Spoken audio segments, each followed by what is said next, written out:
Corina, te damos la palabra. A ver, ahí está. Bueno, buenas tardes. Eh, Primero que nada, muchas gracias. Primero a Vicky, que fue con quien hice el primer contacto para este encuentro, y a toda la asociación por la invitación. Siempre es un placer poder participar en espacios que se plantean además como este, como espacios de conversación, de reflexión colectiva. Gracias, Verónica, por la presentación. Y bueno, y también es un placer compartir con Alex, que siempre nos trae su mirada también provocadora. Bueno, y Verónica recién decía que habían pensado mucho el título de este encuentro, que es un título atractivo, ¿no? El valor del trabajo que queremos, repensar las protecciones, y bueno, yo quería traer una reflexión sobre un trabajo que aunque no querramos, necesitamos, ¿no? Que es el trabajo de cuidados. Y tratar de aportar algunas ideas para pensar cómo este trabajo es valorado, cómo es valorado por la sociedad, cómo es valorado por el mercado, cómo lo valoran o no las políticas públicas, qué valor tiene realmente, si es que podemos identificar ese valor, y qué protecciones se le adscriben o deberían adscribírsele a este trabajo. Eh, como puntapié, y para que estemos en la misma sintonía, por trabajo de cuidado entendemos todo trabajo, toda actividad necesaria para reproducir cotidianamente la vida, y en un sentido amplio entendemos al trabajo de cuidado como el trabajo de, directo de cuidado de otras personas, personas que pueden ser personas que por su edad o su condición físico-mental necesitan cuidado, lo que se llaman las personas dependientes del cuidado, pero también el trabajo de cuidado directo de otras personas se ejerce respecto de personas que tienen capacidad y autonomía para autocuidarse. Pero también en este sentido amplio el trabajo de cuidado refiere a las actividades necesarias para generar las condiciones donde ese trabajo se realiza, y esto refiere básicamente al trabajo doméstico. Por eso habitualmente, y desde la perspectiva de la economía feminista, que es donde yo me paro, hablamos más estrictamente de trabajo doméstico y de cuidado, no remunerado o remunerado. Em, y finalmente también en un sentido amplio se entiende como parte de este trabajo de cuidado el trabajo de gestión del cuidado. A veces el trabajo de cuidado es derivado a otras personas, es derivado a otras instituciones, pero esa derivación es una derivación que también requiere trabajo, ¿no? La gestión del cuidado, organizar esa organización del cuidado, valga la redundancia, también es trabajo de cuidado. Y lo primero que quisiera señalar sobre este trabajo de cuidados es que es un trabajo que ha sido históricamente, tanto por las disciplinas que estudian el trabajo, como por las propias dinámicas donde este trabajo opera, es un trabajo que ha sido históricamente invisibilizado. Y la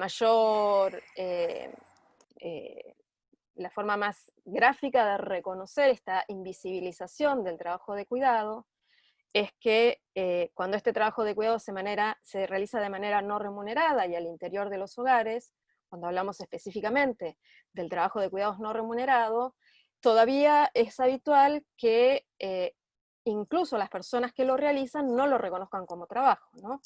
Nos encontramos con una compañera del secundario en la calle: ¿cómo estás? Tanto tiempo, ¿qué andas haciendo? ¿Estás trabajando? No, bueno, estaba trabajando, pero tuve un bebé, entonces ahora no estoy trabajando, estoy cuidando a mi bebé. O estaba trabajando, pero se enfermó mi mamá y necesita cuidados todo el día, entonces no estoy trabajando, estoy cuidando a mi mamá. Me parece que todavía es habitual escuchar este tipo de expresiones, que eso me parece la demostración más gráfica y contundente de la invisibilización de este trabajo. El punto culminante de la invisibilización es que no se lo considere trabajo. Y también es un trabajo subvalorado, y esta subvaloración del trabajo se expresa en su carencia de remuneración, en el caso del trabajo no remunerado, o su mala remuneración. Los trabajos de cuidado remunerados, en su mayoría, suelen ser trabajos mal pagos, y también trabajos desprotegidos. Bueno, el trabajo de cuidados no remunerado no tienen ningún tipo de protección, y los trabajos de cuidado remunerados, algunos de ellos suelen mostrar altos niveles de informalidad como marca de desprotección. Un poco para disputar esta invisibilización histórica y esta subvaloración histórica del trabajo de cuidados, desde las miradas feministas se ha hablado, ¿no?, de este trabajo invisible, y particularmente desde el andamiaje de la economía feminista, en lo que nos enfocamos, y aquí deviene el concepto que a veces utilizamos de economía del cuidado, es en mostrar que a pesar de su histórica invisibilización y desvalorización, este trabajo es esencial. Y esta denominación de esencial ahora ha tomado otro sentido, o ha tomado el sentido, pero de una manera mucho más masiva, ¿no? Pero desde los feminismos hace mucho que decimos, este trabajo es clave y este trabajo cumple un rol económico sistémico. Sin este trabajo de cuidados, que es una dotación enorme de trabajo, que se realiza en su mayor proporción de manera no remunerada al interior de los hogares, y que por la división sexual del trabajo, las mujeres seguimos realizando, a pesar de todos los cambios que ha habido, en mucha mayor proporción que los varones, este trabajo cumple un rol sistémico ineludible, que es el de reproducir cotidianamente la vida, y más estrictamente de reproducir cotidianamente la fuerza de trabajo presente, futura y también pretérita, por decirlo de alguna forma. Y cuando argumentamos y mostramos que este trabajo de cuidados tiene un rol económico sistémico, podemos también disputar la noción de que este trabajo tiene en sí mismo valor económico porque es esencial para la generación de valor económico. Y esta idea del trabajo de cuidado como un trabajo que genera valor económico, también es una idea potente para ayudar a visibilizar y valorar este trabajo. Y en este sentido, desde algunas miradas de la economía feminista, se han venido avanzando ejercicios que justamente buscan mostrar cuál es esta contribución que el trabajo no remunerado hace a la generación de valor económico, cuál es la contribución que este trabajo hace a la economía, y la manera en que se lo viene haciendo esto es otorgándole a este trabajo no remunerado un valor monetario. Y en Argentina hemos tenido recientemente, se ha publicado recientemente, la primera estimación de la contribución monetaria, del valor monetario del trabajo no remunerado, un ejercicio que hicieron las compañeras de la Dirección de Economía y Género del Ministerio de Economía, donde estimaron, y si quieren después podemos aclarar qué metodología se utiliza para esto, que antes de la pandemia la contribución del trabajo doméstico y de cuidado no remunerado equivalía a 15,9% del PBI. Si comparamos esta estimación con lo que contribuyen todos los demás sectores económicos, resulta que el trabajo doméstico y de cuidados no remunerados es el principal sector económico de la economía. Y esto que resulta en Argentina, resulta en todos los países donde se ha hecho esta estimación. El trabajo de cuidados es el principal sector económico, o es el sector de trabajo que contribuye la mayor proporción del Producto Bruto Interno. Y las compañeras de la dirección hicieron algo interesante, creativo, un poco también arriesgado, que fue estimar en la pandemia cuánto había variado esta contribución de los sectores económicos a la producción de valor económico en la economía, teniendo en cuenta que muchas actividades se paralizaron total o parcialmente, y la única actividad cuyo nivel de actividad creció fue el trabajo de cuidados no remunerados, porque en el contexto de pandemia, en el contexto de aislamiento social, el quedémonos en casa, el cerremos las escuelas, implicó una mayor cantidad, una mayor demanda de trabajo de cuidado en los hogares provisto por el trabajo no remunerado. Y entonces en la corrección que hacen, estimando cuánto cayeron las otras actividades y cuánto se incrementó el trabajo de cuidado pasa a aportar el 21,8% del PBI. esta es una estimación, podemos discutir la metodología, podemos estar de acuerdo o no con que se hagan este tipo de ejercicios, pero lo cierto es que resulta muy contundente a la hora de visibilizar la relevancia de este trabajo, visibilizar la contribución que hace al sistema.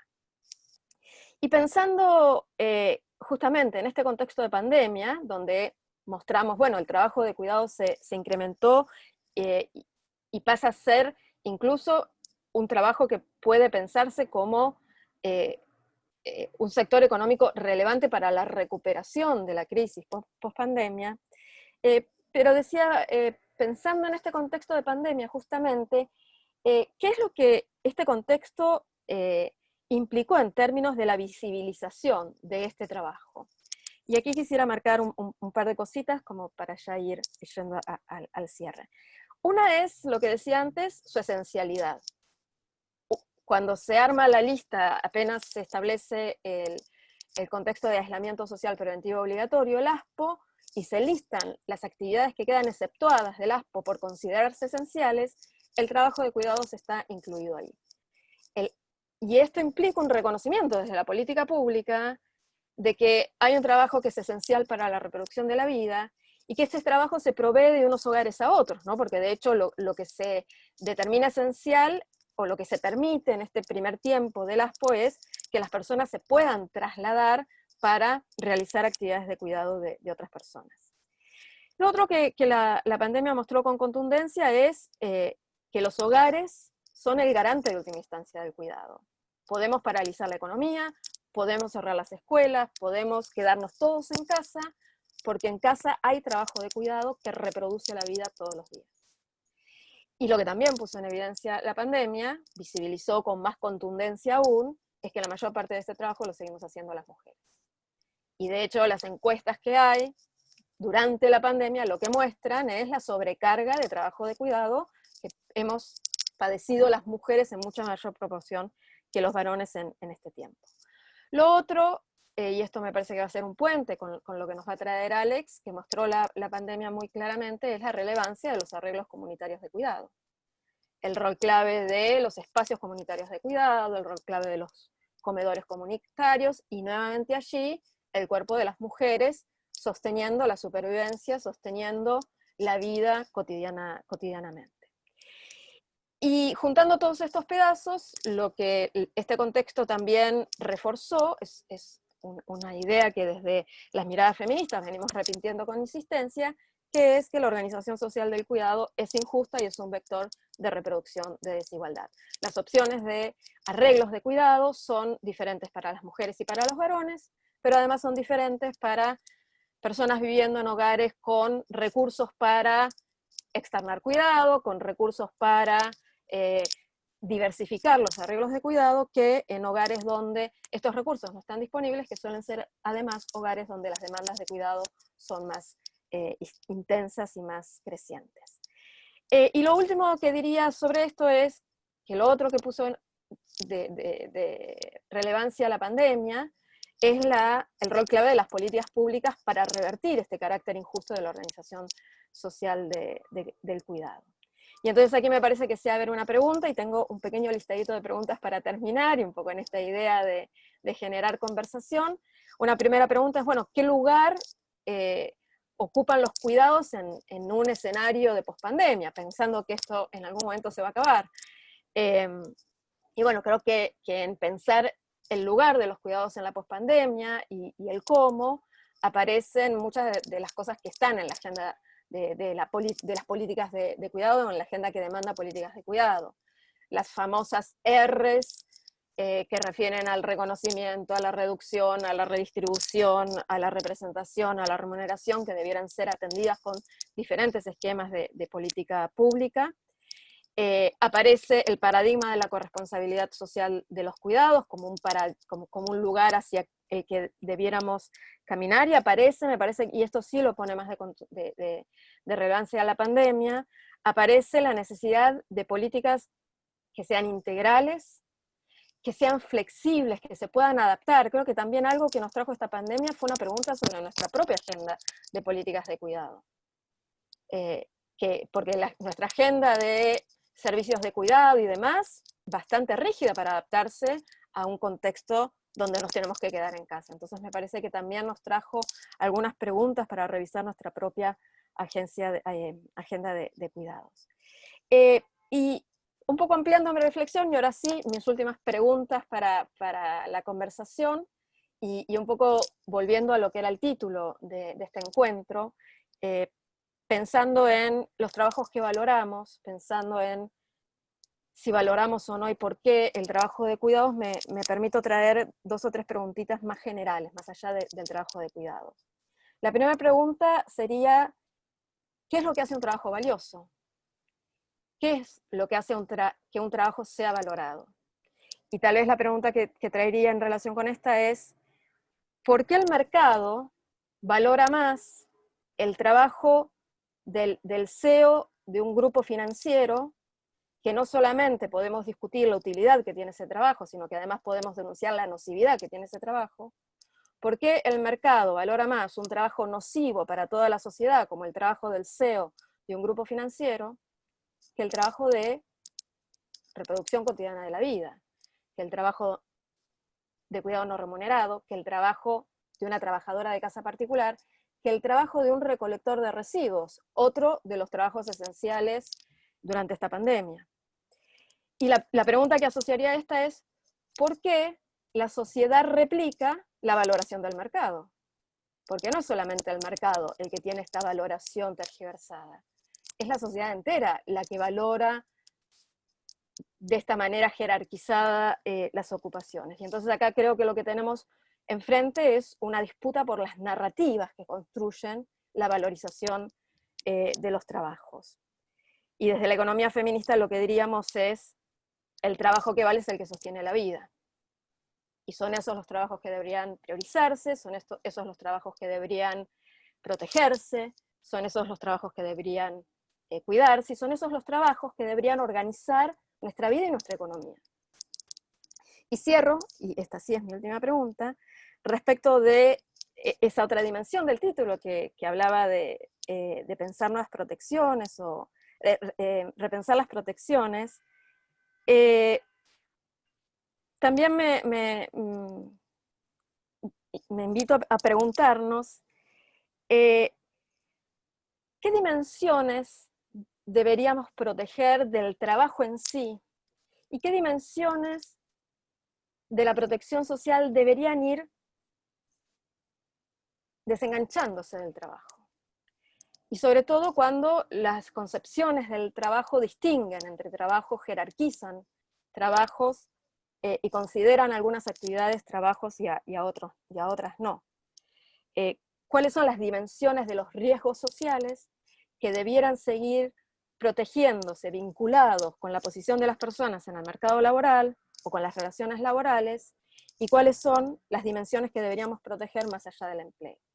Y acá invito a pensar cómo podemos repensar las protecciones desde una noción de ciudadanía, mucho más que de una noción de una sociedad salarial, de una sociedad basada en el empleo, con formas o concepciones todavía tradicionales de empleo que se van quedando desvinculadas de lo que es el proceso de transformación de las relaciones laborales, pero que siempre han estado desvinculadas de lo que es la experiencia de trabajo cotidiano de muchísimas personas. Y lo dejaría por aquí. Muchas gracias.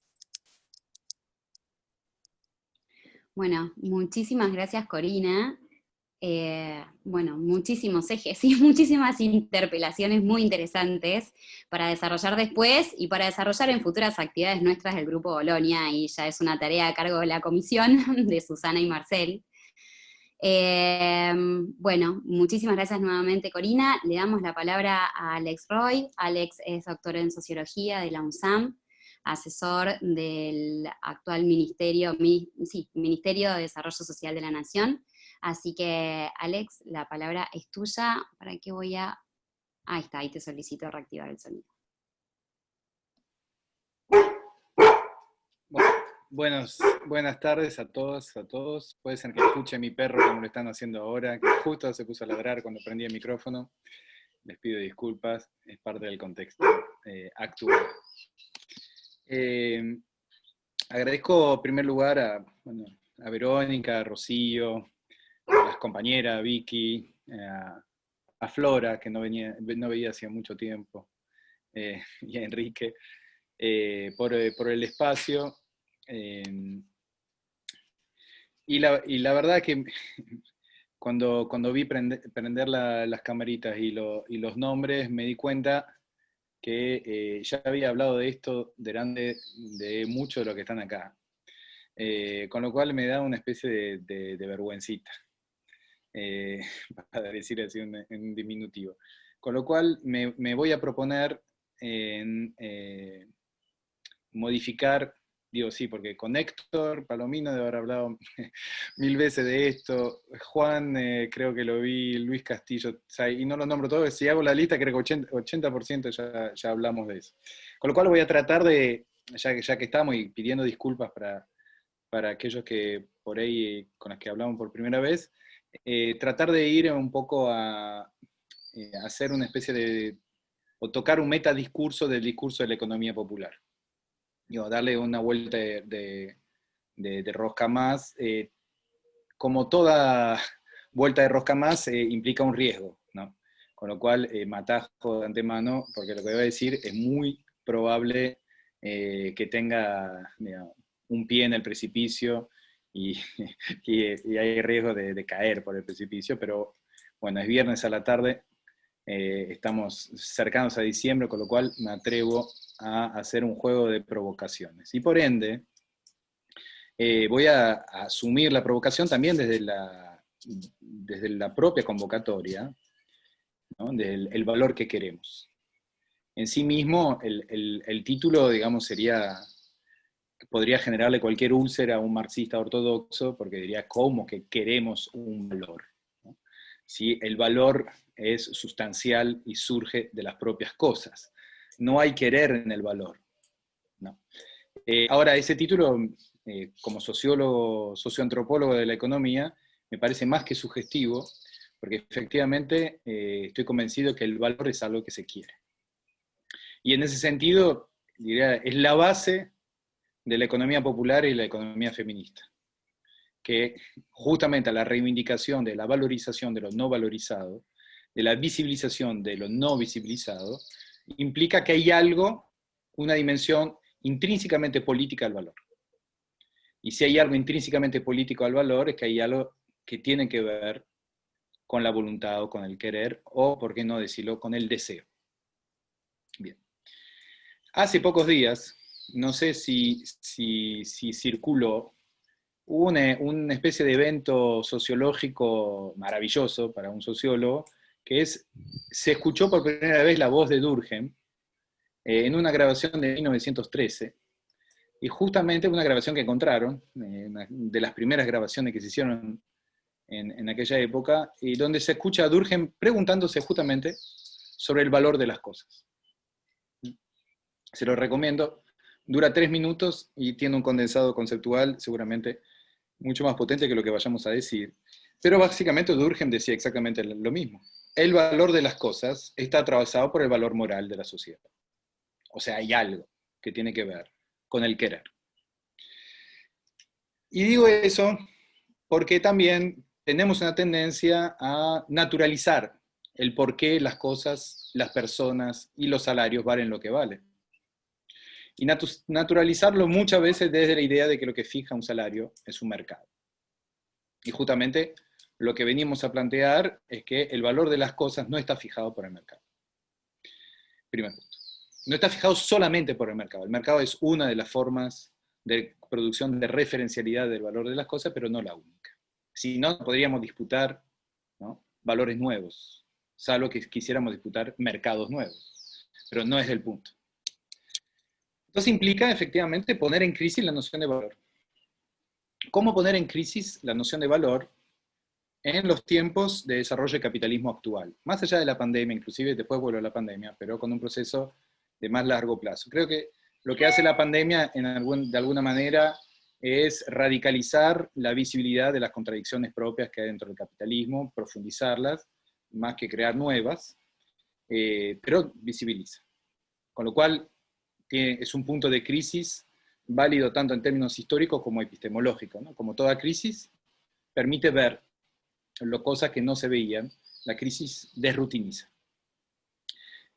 Entonces me gustaría en un primer momento, en 5 minutos, hacer una breve perspectiva histórica sobre esa crisis y caracterizar esa crisis, en un primer punto. En un segundo punto, ¿qué implica esa crisis desde el punto de vista de las instituciones del tripartismo tradicional que piensa la relación capital-trabajo? ¿Cómo ahí hay un fundamento de una crisis más global de las instituciones del trabajo, inclusive más allá del trabajo informal, llamado informal, y después analizar efectivamente sobre esa base cuáles son los posibles aportes de la economía popular y que podamos discutir entonces los cruces entre la economía popular y la economía feminista desde el punto de vista de esa pregunta sobre qué valor queremos y cuáles son sus efectos desde el punto de vista de la protección, ¿no? O sea, en términos generales sería cuál es la relación entre una crisis del valor y las instituciones que regulan el valor. Porque finalmente los sistemas de protección social son sistemas de protección, son sistemas que institucionalizan los sistemas generales de valor. Eso no están aislados. Entonces, en un primer punto, y ahí donde viene la voltereta teórica arriesgada, donde ya les aviso que tengo un pie en el acantilado, que es remontarse a la propuesta que hace Lazzarato en uno de sus últimos libros que se llama Guerras y Capitalismos, donde me parece que tiene una pregunta pertinente. ¿En qué sentido? Lazzarato se pregunta, ¿por qué desde los años 60 la clase trabajadora va de derrota en derrota, cuando desde fines del siglo XIX y sobre todo a partir de la Revolución Rusa fue de victoria en victoria? Y la respuesta que él propone es la siguiente. En primer lugar, durante el siglo XIX, ¿no? Lenin finalmente, al fin del siglo XIX, Lenin hace un balance de la crisis del dispositivo marxista, en términos de que, sobre todo sobre las bases del fracaso de la comuna, cómo hacer para que la clase trabajadora tenga cierto éxito en lo político, ¿no? Y el cómo hacer viene de una pregunta sobre qué hacer. Y ahí propone una máquina de guerra que es el Partido Comunista, que efectivamente como máquina de guerra quiebra con el esquema marxista tradicional y propone, por ende, una articulación distinta entre trabajo y política, en el cual el partido es la forma de expresión de un interés de clase. Y funciona históricamente. ¿Por qué funciona históricamente? Porque efectivamente hay históricamente una dialéctica. ¿En qué sentido? Que hay una clase trabajadora relativamente homogénea que se confronta a una clase de capitalistas relativamente homogéneos. Hay una dialéctica. Esto, según Lazzarato, y coincidimos plenamente con él, a partir del fin de los años 60, en los países centrales y en los fordismos periféricos como los nuestros, esto entra en crisis. ¿Por qué entra en crisis? Porque básicamente se heterogeneiza el capital, en primer lugar. ¿Cómo se heterogeneiza el capital? A través de su devenir financiero. La financiarización de la economía a partir de los años 60, financiarización voluntaria, ustedes saben, entre otras cosas, para contrarrestar la baja tendencial de la tasa de ganancia que se veía en los países centrales, la financiarización de la economía heterogeniza el capital. O sea, hay contradicción en el seno del capital. Pero a su vez, esa heterogenización dentro del mundo del capital produce, a través de un esquema institucional que podríamos analizar más finamente si quieren después, produce desempleo masivo y de largo plazo. O sea que hay una correlación entre financiarización de la economía y desempleo. El desempleo de largo plazo produce un efecto de heterogeneidad de la clase trabajadora. En el caso de Argentina, ese desempleo masivo se estructura sobre todo a partir de los años 90 y va a dar lugar a un proceso específico sobre el cual voy a volver más adelante. Pero es un primer factor. Capital heterogéneo, trabajo heterogéneo, ergo la dialéctica ya no funciona en el mundo del trabajo. el conflicto ya no es un conflicto entre capital y trabajo en singular, sino entre capitales y trabajos en plural. Y esto es tanto más problemático que lo propio de la estrategia del capitalismo financiero es disimular su conflicto con el trabajo. De hecho, los propios economistas hablan de economía real y de economía financiera, ¿no? O sea, son categorías de la disimulación todo el tiempo. Y de hecho, una de las cosas que se visibilizó en la pandemia, que si no se trabaja, tampoco hay acumulación financiera. ¿No? Porque si no, tendríamos tasa de crecimiento altísima en todos los capitalismos financieros del mundo, y resulta que no, que para acumular, inclusive financieramente, se necesita trabajo y producción. Pero sin embargo, vivíamos ciertamente en cierta ilusión financiera, según la cual el capital podía ser exclusivamente financiero. El capital financiero lo que logró es acumular más allá del trabajo, pero no sin el trabajo. O sea, disimular las conexiones múltiples que tienen con el trabajo. Y esto es un factor fundamental desde el punto de vista de conflicto capital y trabajo, porque además de la crisis y la dialéctica propia, la heterogenización del capital y del trabajo, hay que agregar una estrategia de disimulación del conflicto. O sea, se vuelve más difícil organizar el conflicto. Es la protesta del perro frente a la situación del capital internacional. Esto es un primer factor, que a nosotros parece fundamental y sobre eso después vuelvo. ¿A qué se agrega? Nos dice Lazzarato. Finales de los años 60, se estructura fuertemente una lucha que no nace en ese momento, pero que se radicaliza, que son las luchas feministas. Y Lazzarato usa en particular un texto que a mí me gusta mucho, de Carla Lonzi, que se llama Escupamos sobre Hegel. ¿Por qué me gusta ese texto? Porque conecta efectivamente con el primer punto de mi argumento, que es, hay una crisis de la dialéctica, pero además el feminismo propone un conflicto no dialéctico. Mal le pese a la fantasía castradora de los hombres que piensan que el feminismo está acá para reducirlos y reemplazarlos. Lo propio de la relación dialéctica es una relación de reemplazo, ¿no? La clase trabajadora quiere estar en lugar del patrón. La socialización de los medios de producción es básicamente la dilución de la figura del patrón. La lucha feminista, según Carla Lonzi, no es una lucha dialéctica, es una lucha de desplazamiento. O sea, no es una lucha de sustitución, sino de desplazamiento. Y lo mismo ocurre en un proceso que también se estructura en los años 60, que son las luchas descoloniales.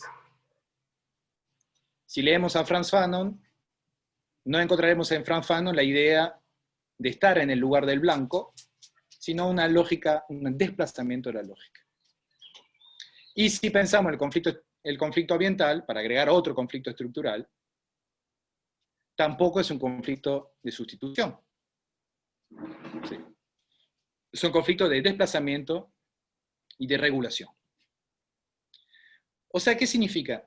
Que a partir de los años 60 hay una crisis de la dialéctica en el conflicto de capital y trabajo por heterogenización del capital y del trabajo, y además hay conflictos estructurales que se estructuran y que se expresan y que son incontornables. Por ende, no funciona más, dice Lazzarato, la máquina de guerra leninista. Desde los mediados de los años, finales de los años 60, principios de los años 70, la clase trabajadora pierde todas las batallas. O casi todas. Ese punto, ¿por qué me parece fundamental? Porque más allá de la continuidad de la reflexión que podríamos hacer sobre Lazzarato en términos del qué habría que hacer hoy, que sería una pregunta política por ahí para otro foro, sí nos remite a los problemas de las instituciones que fueron creadas para regular un conflicto capital-trabajo donde hay un conflicto entre partes homogéneas. Es el caso, por ejemplo, de la mediación tripartita, donde el Estado media entre capital y trabajo. Que funciona si efectivamente de un lado y del otro puedo sentar representantes del capital y representantes del trabajo que representan intereses homogéneos. Y ahí voy a mi segundo punto.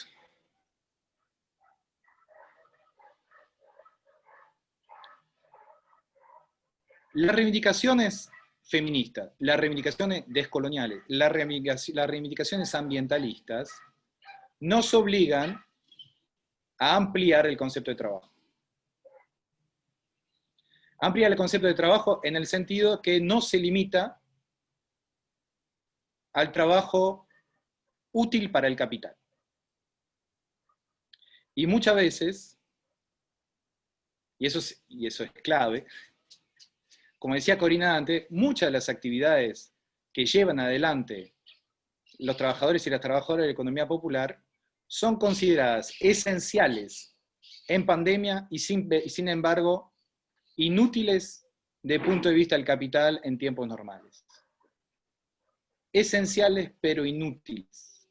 Esenciales pero que no contribuyen a, supuestamente, la ampliación del capital. O sea, que efectivamente en la pandemia vemos que hay una crisis de un proceso de valorización que implica una puesta en crisis del concepto de trabajo, que funcionaba en un capitalismo homogéneo, que ya no funciona en un capitalismo heterogéneo, que funcionaba con instituciones en la cual la protección social estaba vinculado al salario indirecto y al momento pasivo del trabajador. ¿Por qué? Porque era parte, los sistemas de protección social son parte de la forma de regulación del conflicto capital-trabajo en sistemas homogéneos. ¿Qué pasa con el sistema de protección social cuando los conflictos entre capitales y trabajo son heterogéneos y además están desconectados? Y además 50% de la clase trabajadora, como es en el caso de Argentina, no entra en esa institucionalidad. Dos opciones. Volver hacia atrás y o, lo voy a poner en la misma opción, ampliar la institucionalidad del trabajo homogéneo y del capital homogéneo, que sería, digamos, el modelo desarrollista. Volver al pleno empleo. Problema, que la heterogenización del capital y del trabajo pareciera dificultar el regreso del pleno empleo industrial que hemos conocido antes de fines de los años 60. Es para discutir, obviamente, pero hay un conjunto de trabajadores que no han esperado las conclusiones de nuestras discusiones. Y eso me parece un punto importante. Se llaman los trabajadores de la economía popular. Porque hay algo, la economía popular no es una categoría académica. Es una categoría que surge de un conjunto de organizaciones, y ahí quiero hacer una breve historia. En el caso de Argentina, ¿no? Una breve historia de la categoría de economía popular que tiene el proceso siguiente. En una primera instancia, se organiza en torno al movimiento piquetero, que operan una gran distinción conceptual entre empleo y trabajo.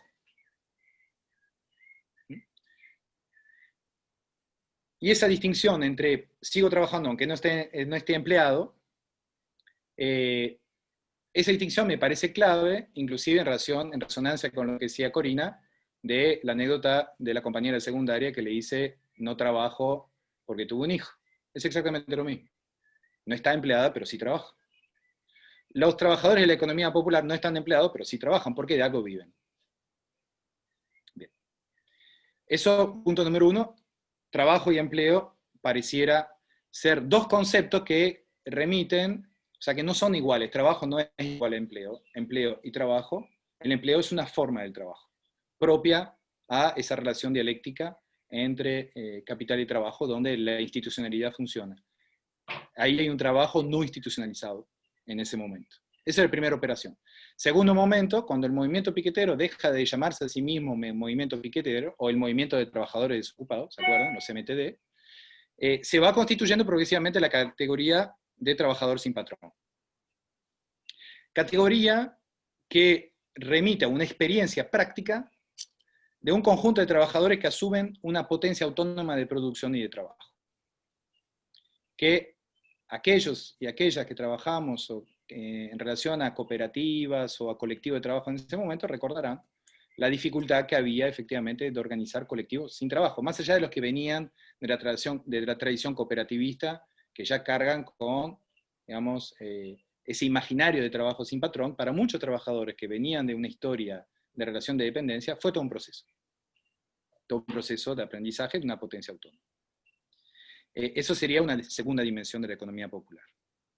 Y una tercera dimensión, que creo que es una dimensión que está en curso ahora, una discusión que está en curso ahora, que tiene que ver más específicamente con asumir que aunque uno es trabajador y trabajadora sin patrón, está en una relación social de explotación.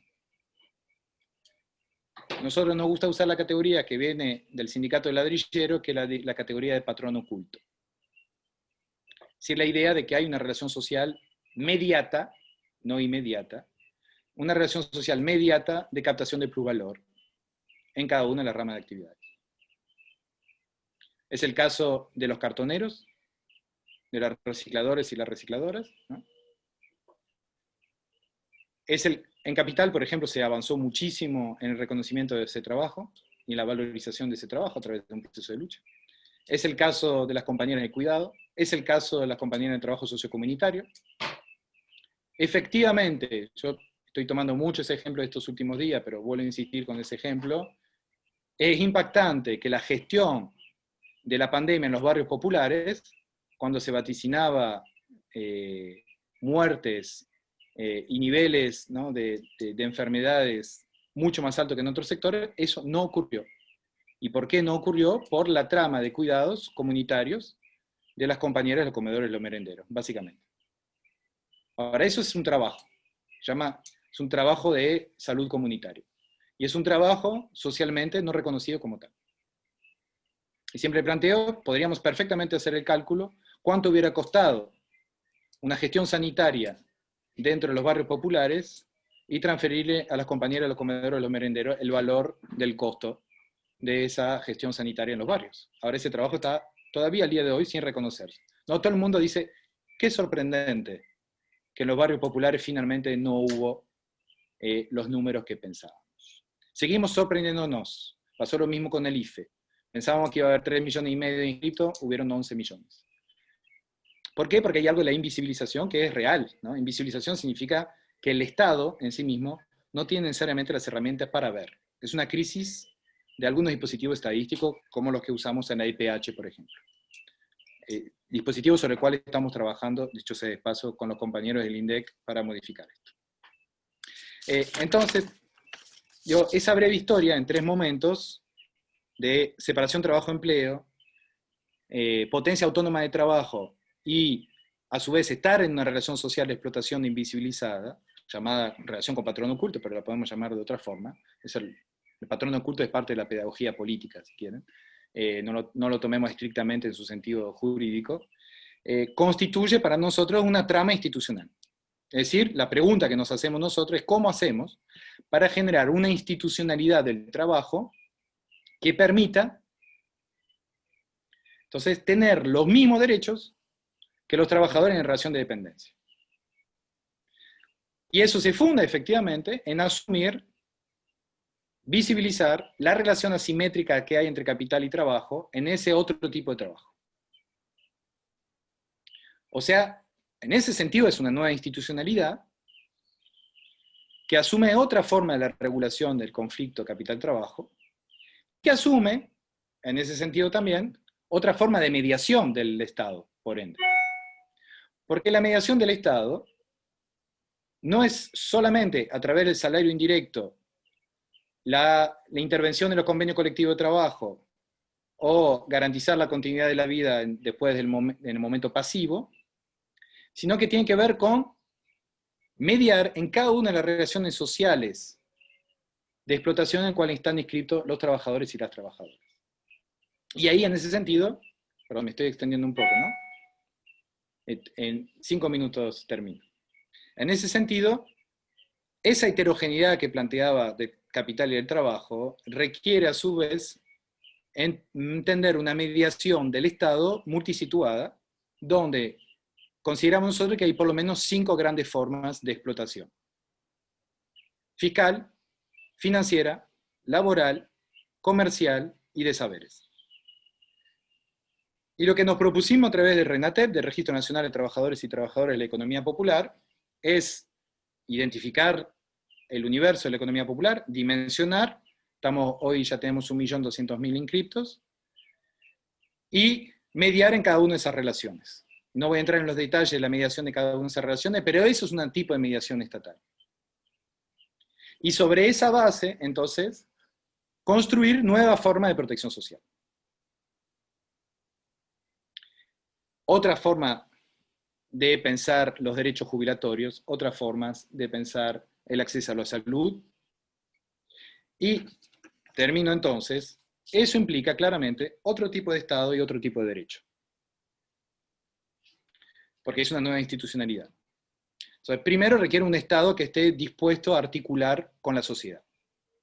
Eso es válido para la economía popular, pero diría es válido para la agenda feminista, y es válido para los compañeros de las pymes, y es válido para muchos sectores de la economía. Es decir, salir de la separación liberal de Estado y sociedad, sino ver cuáles son los dispositivos para que lo social esté en el Estado. Eso, a nosotros nos gusta llamarlo con la idea de el Estado tiene que tener sus pliegues, y tenemos, con lo cual es muy importante que haya articulaciones entre Estado y sociedad. Yo siempre tomo el ejemplo, que es el modelo para nosotros, aunque pueda parecer sorprendente, de lo que hizo Marta Novick en el Ministerio de Trabajo, en la gestión de Carlos Tomada, donde efectivamente había espacios de articulación entre el mundo académico, Estado y sindicatos. Que era, de hecho, me acuerdo que Carlos lo nombraba todo el tiempo, era el modelo que había en el Ministerio de Trabajo francés, donde coexistían, ¿no? Robert Castel formaba parte de esos espacios de encuentro entre el mundo académico, el mundo sindical y Estado. Eso es un Estado con sus pliegues, ¿no? Hay varios saberes que se articulan. Entonces eso es fundamental, eso es otra institucionalidad. Una institucionalidad donde esos saberes se articulan. Por eso nosotros consideramos que está perfecto que las organizaciones sociales estén en el Estado. No hay dos lados del mostrador en ese sentido. Hay un accionar común, una articulación entre el Estado y la comunidad organizada, si lo quieren decir en términos más peronistas. Segundo punto, implica otra forma de producción del derecho. Porque finalmente, la sociogénesis del derecho, lo que voy a decir, se lo robé 100% a Alain Soupiot, jurista francés que justamente piensa el derecho laboral, donde justamente la fuente del derecho laboral es asumir la relación asimétrica entre trabajadores y capitalistas, y por ende generar un derecho protectivo y compensatorio. La pregunta que nos tenemos que formular, me parece, es ¿cómo hacemos hoy para generar un derecho protectivo y compensatorio en un contexto de un capitalismo donde el capital está heterogenizado, donde el trabajo está heterogenizado y donde claramente hay una crisis de la dialéctica? Con lo cual, la sociogénesis del derecho es, efectivamente, tiene que volver a sus fuentes conflictivas y no dejarse atravesar por su tendencia procesual, que es propio del derecho liberal y que va increyendo en el mundo jurídico. Eso implica entonces asumir que no hay que solamente darles derechos a los trabajadores y las trabajadoras de la economía popular, sino que hay que crear derechos para los trabajadores de la economía popular. Y en ese punto, me parece que nuestra agenda converge sustancialmente con la agenda feminista, que es una agenda de producción de una nueva institucionalidad sobre la base de la realidad de una relación asimétrica, en la cual la protección consiste en compensar. Muchas gracias. Gracias, Alex. Muchísimas gracias. Bueno, le paso la palabra a Vicky. Bueno, a mí me tocó la tarea más fácil de todas, que es hacer un comentario después de estas dos exposiciones. Para nada nervioso me ponen, imagínense. Muchas gracias, Corina, muchas gracias, Alex. Un poco en la línea de lo que comentaba Vero al comienzo cuando contaba qué era lo que habíamos pensado para esta.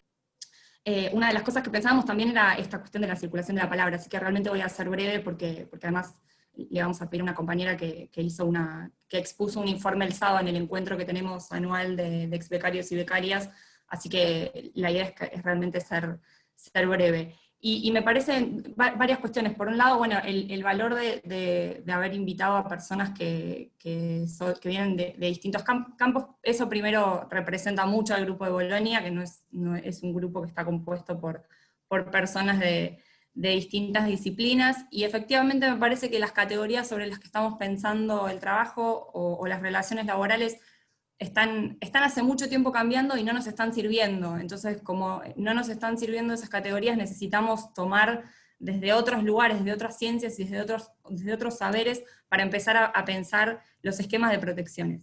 Corina empezó hablando, y lo retomó después Alex, con esta cuestión de qué es trabajo, ¿no? Y sobre esa pregunta tenemos que empezar a trabajar estas categorías y estas instituciones que evidentemente no nos están sirviendo.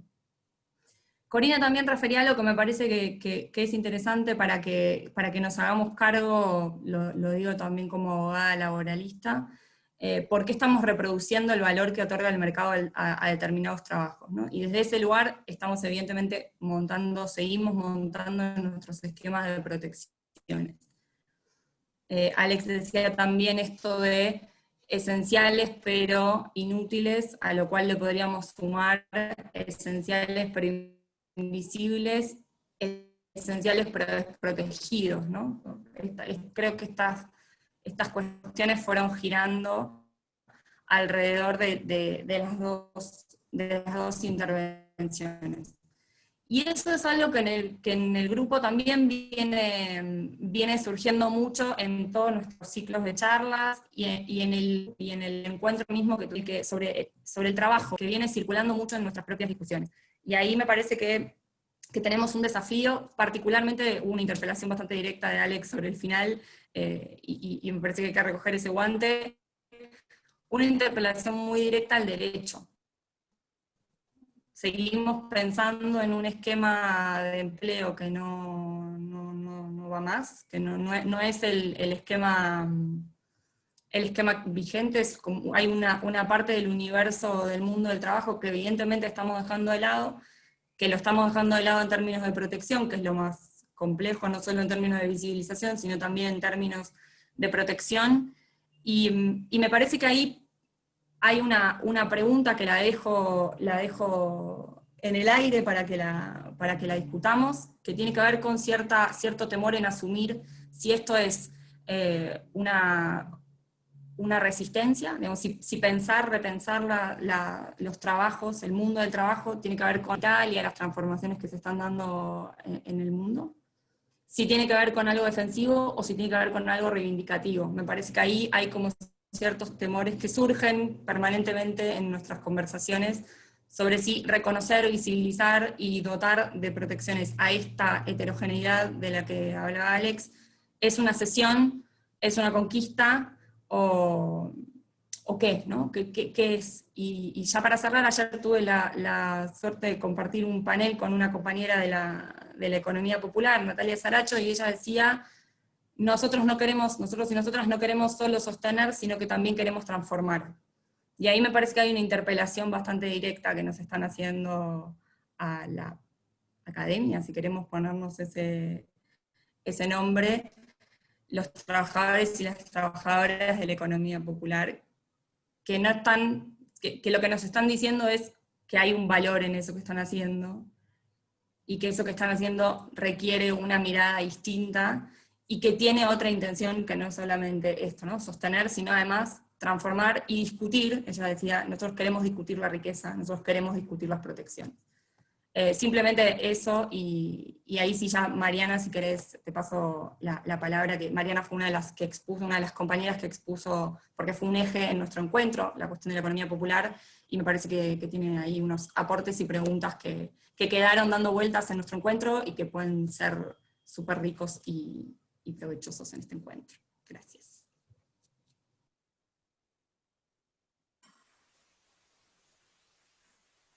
Bien, ahí va. Hola, a todos. Bueno, a ver, el sábado, tratando de repensar y reconfigurar, ¿no? En función de los aportes que acaban de hacer la compañera y tratar de ser lo más clara posible, digamos, en el encuentro del sábado, digamos, hubo miradas eh, profundamente enriquecidas porque en realidad estábamos pensando más en términos latinoamericanos, una dimensión bien compleja, sobre todo, digamos, porque siempre tratamos, como decía Jauretche, de tener una mirada universal, pero desde acá, ¿no? Entonces eso, para pensar la economía popular en la dimensión, en este plano en el que estamos, nos trae inquietudes verdaderamente interesantes de cara a poder reflexionarlas, pero también, como se decía recién, también de poder encontrar respuestas, o por lo menos pistas, para seguir en este camino, ¿no? Una de las preguntas, me parece, más relevantes que aparecían en relación a toda la discusión latinoamericana en relación del sábado tenía que ver con algunas de las cuestiones que se plantearon hoy, y lo voy a presentar en términos tal como el sábado, digo, en términos de pregunta, que es que estamos promoviendo, reconociendo un sector, actividad y un colectivo integrado paralelo al mundo del trabajo entre comillas, o al circuito productivo, digamos. Pensando en los casos de Chile, de México, y me parece interesante traer acá la dimensión latinoamericana, ya que estamos, porque sobre todo, digamos, pensando en la estructura económica histórica, digamos, y que por ahí, como decía Alex, en los estudios decoloniales también nos traen algunas pistas para pensar esta dimensión latinoamericana del trabajo y del devenir del trabajo en este momento, ¿no? Se promueve su integración a la economía real o como trabajo productivo insertado en cadenas de valor, o bien se piensa en un sector con un objetivo solidario de buen vivir, diferenciado de la economía de mercado como una forma alternativa, etcétera. Estas aparecen como tensiones bien fuertes en las distintas discusiones que vinimos manteniendo, y que me parece que un poco también reflejan algo de lo que se expuso hoy, porque en los debates más vigentes, digamos, que hoy se están en este espacio trayendo, aparecen estas tensiones conceptuales y esta disputa sobre el sentido, me parece, disputa sobre el sentido del trabajo y, en este punto, sí, de la economía popular. Perdón. También acá las tensiones, las cuestiones vinculadas a lo doméstico, disculpen, ya, así me escuchan. Que en este caso no fue el perro el que ladró, pero ahí va. Y entonces, en esta línea, por ahí algunas de las preguntas que fuimos pensando con las compañeras, tenían que ver especialmente, digamos, en qué potencialidades y límites tienen algunas de las cuestiones que se plantearon hoy, por ejemplo, vinculadas a la protección social y al reconocimiento del valor de este trabajo en la economía popular, ¿no? Y algunas de las cuestiones se tiraron ya pistas, como en cómo debe configurarse un Estado que reconozca y valorice a las organizaciones de la economía popular, pero de todas maneras, y pensando en esta heterogeneidad que planteaba Alex, y en este no reconocimiento o invisibilización y no valorización del trabajo de cuidados, ¿no? Nos preguntamos, y seguimos preguntándonos acerca de cuáles son digamos, en esta lucha de sentido, qué herramientas tenemos que seguir creando o pensando para que estos trabajos no queden, digamos, subordinados a formas familiares de organización y reproducción, ¿no?, del capital. Y en este sentido, ¿qué elementos, digamos, tenemos a la mano o cómo construir más elementos para lograr una valorización de las tareas de cuidado, por ejemplo, o de otras tareas de la economía popular, sí, que no queden, digamos, sí, que teniendo en cuenta su centralidad en la reproducción de la vida, tal como se dijo hoy, centralidad que empiece a quedar, digo, en un estado tal como queremos construirlo, que no secundarice, que no subsidie, digamos, y que no siga invisibilizando este tipo de tareas. Este tipo de tareas que, más que tareas, perdón, me voy a corregir, son un trabajo de una concepción ampliada, muy probablemente, como lo decía Alex, ¿no? Estas son algunas de las preguntas que nos hicimos en el nivel, digamos, en la agenda latinoamericana y que traemos acá para compartir. Bueno, gracias, Marian. No sé si les parece, tanto a Corina, que también dejó planteada una serie de preguntas, y a Alex, más allá de lo que dijo Mariana recién, están pidiendo la palabra. Si les parece, le damos también la palabra a Marta Felperín, que fue la primera en pedirla. Les podemos dar la palabra nuevamente a Corina y Alex para que contesten, y ahí vamos generando una conversación. Lo que sí les pedimos a quienes intervengan es que tratemos de ser lo más sucintos posibles las intervenciones, así podemos ser muchas y muchos los que podamos participar. Así que Marta Felperín, te doy la palabra, y luego le damos la palabra a Horacio Martínez, que también escribió en el chat, pero igualmente había pedido la palabra. Marta, ahí te habilito. ¿Qué tal? Un gusto. La verdad que fantásticas ambas exposiciones. Tengo un montón de cosas, pero voy a tratar de ser bien concreta. 3 minutos. Para Corina, hay algo que a lo mejor es casi un vergonzoso para mí, pero con el tema de los trabajos de cuidado, yo creo que está también atravesado mucho por la cuestión clasista. Si bien aquella que nos definimos como quizás feministas desde que nacimos, pero veíamos con una cierta mirada a lo mejor displicente o peyorativa a quienes hacían trabajos de cuidado, como un lugar cómodo. Esa mirada, te digo que después con el tiempo nos fuimos cambiando, y tengo que hacerme cargo de eso. Vos contabas una anécdota, hace 3 años el Consejo Económico y Social de Santa Fe nos reunimos y vino Mercedes de Alessandro, y había 2 ministras de la provincia de Santa Fe. Entonces cada una iba relatando ciertas experiencias, y las 2 ministras mujeres contaron que sus mamás no trabajaban, que sus mamás se dedicaban a los hijos y a los quehaceres domésticos, y la ministra dijeron, mi madre no trabaja. Vos fíjate, las 2 ministras que habían invitado a Mercedes de Alessandro, o sea, 2 ministras de la provincia.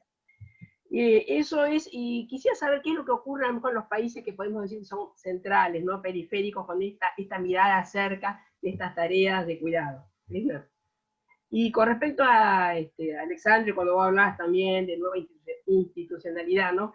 Yo te había escuchado que vos decías que no tienen ambición constituyente, sino una ambición instituyente de impactar sobre las nuevas organizaciones jurídicas. Muchos tenemos esas, por ahí de otros lugares tenemos esas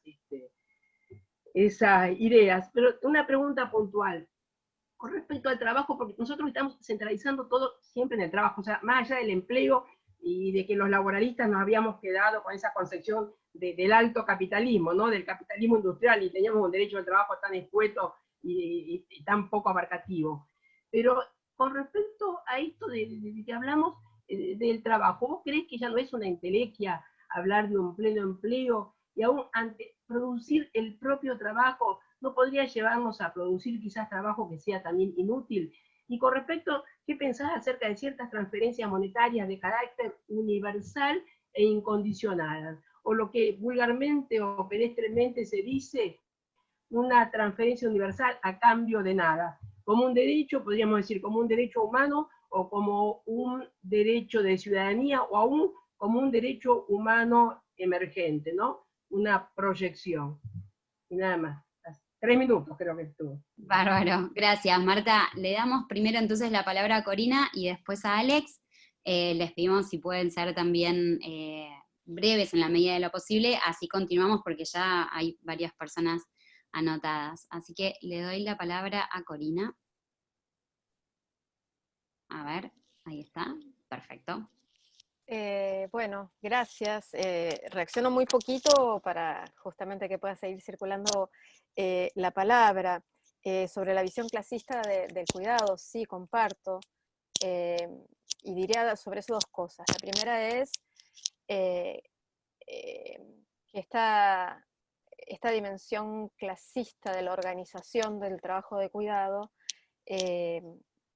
ha permeado también a los feminismos, y por eso me parece las reivindicaciones en torno al cuidado y al trabajo de cuidado han demorado tanto en pasar a ser parte central de la agenda feminista, ¿no?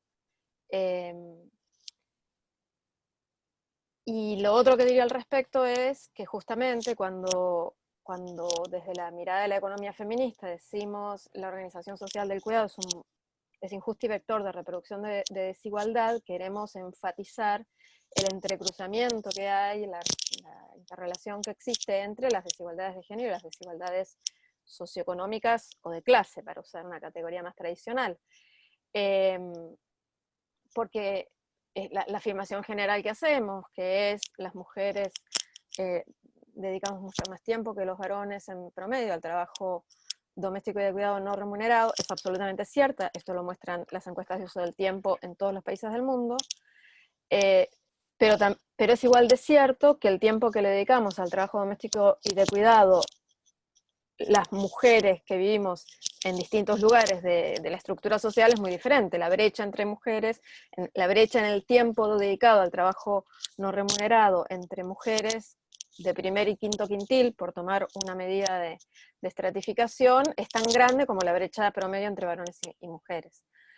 Con lo cual esas dos dimensiones están absolutamente entrecruzadas.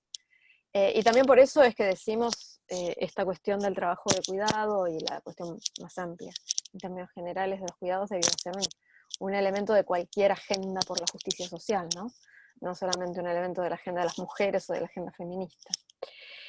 Y después no tengo respuestas, podría agregar más preguntas a lo que mencionaron, ¿no? Tanto Vicky como Mariana como Marta, esta tensión entre, referida a la economía popular, entre integración y paralelismo, es como la pregunta permanente.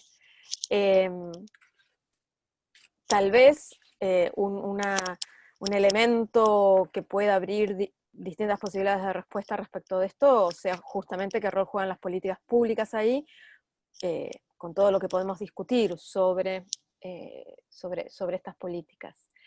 Y hablando de políticas, la otra pregunta que hacía Marta referida a cuál era la visión en los países centrales, desarrollados, como lo queramos llamar, sobre el cuidado, si hay algo que marca la diferencia entre la organización social del cuidado en los países que le han prestado más atención a este tema y los países del sur global, es el rol que el Estado ha cumplido en la provisión de cuidados. Y si en los países escandinavos, que suelen ser el paradigma de la corresponsabilidad social, hay una situación que acerca más a ese paradigma, mucho tiene que ver con el Estado siendo un actor clave, un actor activo y proveyendo mucho del cuidado de diferentes maneras, no solamente provisión directa de cuidado, sino regulaciones y etcétera. Y me callo para que siga circulando. Gracias. Le damos la palabra ahora a Alex. A ver ahí. Pudiste activarte, sí, ahora. Muchas gracias. También muy breve sobre algunas cuestiones que fueron surgiendo. Vuelvo un segundo sobre esa concepción ampliada del trabajo, ¿no? Porque eso me parece que es clave, porque finalmente, ¿qué es una concepción ampliada del trabajo? Es que tenemos un problema conceptual. No necesariamente en la forma en la cual la sociedad lo practica. O sea, hay un desfasaje, diría, entre una práctica y un concepto. Los conceptos que nosotros llevamos adelante están desfasados en relación a las prácticas. En la práctica hay un conjunto de trabajo que no están conceptualizados. Entonces, estamos un poquito, el mundo académico está un poquito atrás del proceso histórico. Y ahí es donde nosotros creo que deberíamos ampliar, y qué nos plantea, y ahí en ese sentido no lo digo en términos de un discurso utópico entre nosotros, sino cuáles son concretamente las ampliaciones del trabajo que propone la sociedad. Yo veo dos grandes movimientos, el movimiento de la economía popular y el movimiento feminista, que tienen planteos muy concretos. Reconozcamos tal práctica como trabajo, el cuidado. O sea, no hay mucha discusión. En ese punto a veces el mundo intelectual es reaccionario, en el sentido de que es conservador en lo conceptual porque no amplía su concepto tomando lo que la propia sociedad está planteando. No es un grupo chico, digamos, de mujeres que está diciendo, che, reconozcan el trabajo y cuidado como un trabajo. Lo están planteando, ¿sí? Y lo mismo pasa en la economía popular. No es un grupo chico, son millones de trabajadores de la economía popular que dicen, che, reconózcanos como trabajadores de la economía popular. O sea, hay un problema en el concepto, no en la práctica. ¿Entiendes? Porque a veces se invierte. Entonces eso implica efectivamente que estamos obligados y obligadas, me parece, a ampliar nuestro concepto de trabajo. Y ampliar el concepto de trabajo implica darse cuenta de que hay un conjunto de actividades y de trabajos que son fundamentales para la producción de lo social. No solamente, y ahí si queremos lo podemos meter como una discusión, no solamente para la reproducción del capital, sino también para la producción de lo social. Siempre ese razonamiento circular sobre lo útil de lo inútil y lo inútil de lo útil, ¿no? Que es toda esa cuestión. Pero hay algo de la producción de lo social que me parece clave. Lo lean por el lado de Toni Negri o lo lean por el lado de Heller, de la socialdemocracia alemana o del marxismo italiano. Pero hay algo de que hay un trabajo que produce lo social. Y ese trabajo que produce lo social es justamente aquel que parece esencial en los momentos de crisis. Y que es jerárquicamente desvalorizado dentro de los principios de remuneración, ¿no? Lo que planteaba Corina en relación a por qué un CEO gana lo que gana y una enfermera o una compañera en un comedor o un merendero gana lo que gana. Bueno, hay algo sobre la forma, lo que Durkheim llamaría justamente el problema entre los valores morales y los valores económicos, ¿no? O sea, el CEO gana lo que gana porque moralmente está valorizado. O sea, que hay una disputa en ese plano de los juzgamientos morales, para ser así muy clásicos en un punto. Entonces, si vamos a esa ampliación de ese concepto de trabajo, tenemos que ir a una ampliación del concepto de sindicalismo, que es justamente, ampliación del concepto de sindicalismo significa abandonar lo anterior, ¿sí? No es ir en contra de lo anterior, sino ampliar el concepto de sindicalismo. Hay un concepto de sindicalismo ya de sindicalismo social, que no es nuevo tampoco, remonta a los años 20, 30, que tiene que ver con un conjunto de personas sindicalizadas, o sea, que reivindican sus luchas en nombre de la organización colectiva, trabajo y derechos. O sea, que expresa su reivindicación en términos de derechos. No es menor, no es autoevidente eso. Hay un montón de movimientos ONGistas que no expresan su reivindicación en términos de derechos colectivos. Bueno, la sindicalización es una expresión de derecho colectivo. Y en ese sentido es fundamental, desde mi punto de vista, y ahí yendo del lado de las políticas públicas, que las políticas públicas de un Estado que pretende acompañar los movimientos en lo social, digo, para no decir los movimientos sociales, que es una categoría, una etiqueta preestablecida mediáticamente sobre un grupo específico, sino un Estado que acompaña los movimientos en lo social, y que acompaña los movimientos en lo social no por demagógico, sino porque va en el sentido de los movimientos de la historia. Entonces implica fortalecer ese proceso de organización, que el Estado acompañe ese movimiento. ¿Cómo se acompaña ese movimiento? Fortaleciendo las organizaciones. ¿Cómo se fortalecen las organizaciones? Movilizando mediaciones sociales que permite fortalecer la organización. Por eso, en lo personal, estoy en contra de los ingresos universales, ciudadanos. Porque el ciudadano no es un sujeto histórico de transformación. El trabajador y la trabajadora es un sujeto histórico de transformación porque articula un conflicto y se organiza colectivamente. Los ciudadanos, las organizaciones colectivas de ciudadanos en general, son o derechos civiles específicos, reivindicaciones puntuales, etc. Pero para constituirse como un colectivo no se organiza en torno al qué hacer. Y no es menor eso, digo, es una cuestión de antropología fundamental, pero los sindicatos se organizan en torno al hacer, al trabajo, a una identificación producida vinculada al trabajo. Hay algo de la relación entre subjetividad y materialidad que es fundamental. Entonces, todas las políticas del Estado que desarman la materialidad de la subjetividad, desarman los colectivos y atentan en contra de la organización del conflicto. Y eso es un último punto. Parece que gran parte de la construcción política tiene que ver en fortalecer los colectivos y sus conflictos. Y en ese sentido, y termino con eso, creo que hay falsos dilemas o falsos conflictos. Uno es el conflicto con la economía social y solidaria. Esto es como...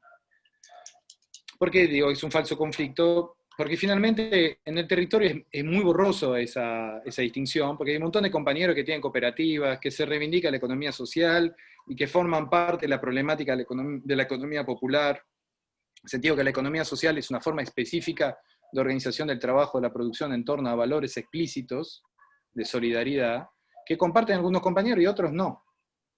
El tema es que cuando se organiza un sector muy amplio, efectivamente, desde esa perspectiva que estoy planteando de reorganización de conflicto capital-trabajo, no todo el sector se identifica dentro de los valores solidarios.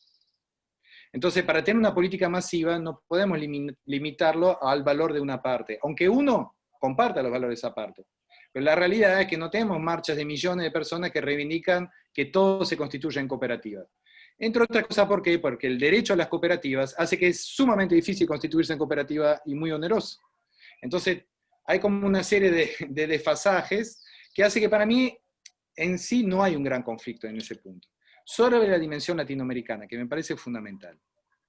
Hay un gran tema en que cada país ha desarrollado categorías de identificación de esas prácticas distintas. Entonces hay una gramática confusa. O sea, en Ecuador se avanzó mucho con la idea de economía social y solidaria porque está en la Constitución, por la influencia de Corallo, por una serie de cuestiones que hace que cuajó. En Colombia se habla mucho de microemprendedores. Nosotros tenemos compañeros cartoneros en Colombia que se autodefinen como emprendedores sociales, es otra categoría. O sea, hay algo de la articulación de las categorías que lo hace sumamente difícil. Lo que sí hay un denominador común que tiene que ver con el hecho que hay una ausencia de institucionalidad. Había una de las preguntas que vi al pasar ahí en el chat sobre si lo de Lázarato era eurocéntrico o no. No, yo creo que lo de Lázarato sirve mucho para pensar todo país que haya tenido un régimen fordista o fordista periférico, como el caso de Argentina. Pero hay algo que es muy importante en toda América Latina, es que gran parte de los trabajadores, llamados como sean llamados en los distintos países, estuvieron desprovistos de una institucionalidad por parte del Estado. Eso es un denominador común. Y en Argentina muchos de los trabajadores tenían una institucionalidad que englobaba el mundo del trabajo y la fueron perdiendo, ¿no? Convergiendo entonces en una realidad no instituida de gran parte de la clase trabajadora latinoamericana. Y desorganizando gran parte del conflicto capital-trabajo que se conocía en Argentina o en los fordismos periféricos, para retomar esa vieja categoría de Ominami padre, el chileno. Bueno, muchísimas gracias a Corina y a Alex. Bueno, le voy a dar la palabra a Noemí Giosa, que hizo una de las preguntas que Alex refirió recién, pero igualmente pide la palabra, y luego va a tomar la palabra Flora Partenio, y luego Luis Castillo. Así que, Noemí, sí, ahí te reactivo. Ahí, ¿se escucha? Bueno, muchas gracias. Sí, yo había hecho una consulta para Alejandro Roy, pero bueno, por ahí lo retomo en una más amplia y también en una reflexión que tiene que ver con esa pregunta. Bueno, nada, como me dedico a estos temas hace tiempo, solo quería colocar una reflexión,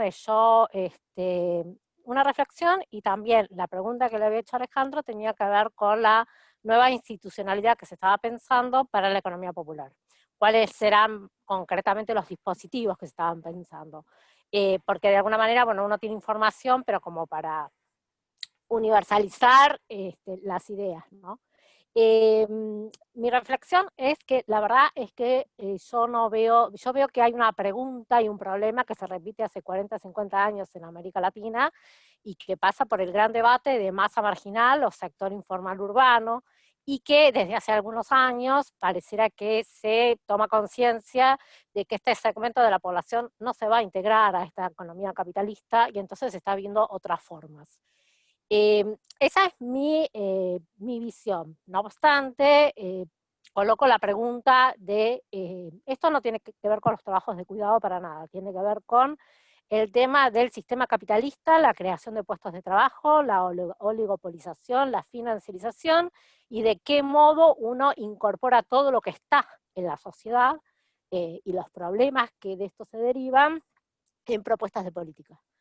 Entonces, digamos, por otro lado, se comienza a valorizar actividades que va de suyo y que hace años que se hacen en los hogares y que tienen que ver con la reproducción social, pero se les da otra entidad, se los valoriza, pero se los valoriza en lo concreto y en las políticas con actividades que parecieran ser de segunda categoría, que pasan a tener segundos ingresos, y que hasta donde aparece también tendrían una menor categoría con lo que tiene que ver con la protección social. Entonces, ¿hasta dónde estas actividades de la economía popular, si son, que son esenciales, por qué razón en el valor y en ese trabajo que queremos para el futuro, y en esa protección social que queremos para el futuro, por qué no se homogeniza en lugar de afianzar una protección social en menor categoría al resto de trabajadores y trabajadoras que están o estamos vinculados más a la economía capitalista que acumula esa riqueza? Digamos, es un porcentaje en Argentina hoy de ser el 50% de la población. Entonces, digamos, además de las actividades, son las cantidades de personas, trabajadores y trabajadoras y familias que están involucradas. O sea, digamos, ¿no? Perdón, Noemí, si podés ir redondeando, sí, así circulamos. Dale, gracias. Sí, no, la pregunta concreta es cuáles son los dispositivos de protección social, sumado a la reflexión que hice. Buenísimo, muchísimas gracias. Le voy a dar la palabra, perdón, a Horacio Martínez, que no lo mencioné antes porque pensé que no estaba, pero había activado su cámara. Así que, Horacio, que habías levantado la mano hace un rato largo, te doy la palabra también. A ver, te voy a habilitar. Y después vamos con Flora y con Luis. Ay, no te veo por acá. Hola. Sí, ahí estás, perfecto, dale. No era una reflexión, sino simplemente un dato que estamos analizando en este momento las organizaciones que prestan salud en la Argentina. El día miércoles se dio un paso importante con relación al tema género. Nosotros venimos trabajando, ustedes lo saben, el tema género hace ya más de 10 años, plantándonos dentro de la Organización Mundial de la Salud, que permite que obras sociales como la nuestra, en este caso de dirección, tomen definiciones y decisiones. De pronto, en nuestro caso, se generó, antes de que tomara esta fortaleza y esta fuerza, el tema del debate de género en distintos lugares de la sociedad y entre otros en el tema de la salud. Tal es así que cuando nosotros planteamos el tema de que el tema de género estaba totalmente vinculado al gasto de salud, pero no solamente al gasto de salud ante la enfermedad, ya sea psíquica o física, también estaba entre la prevención y la promoción.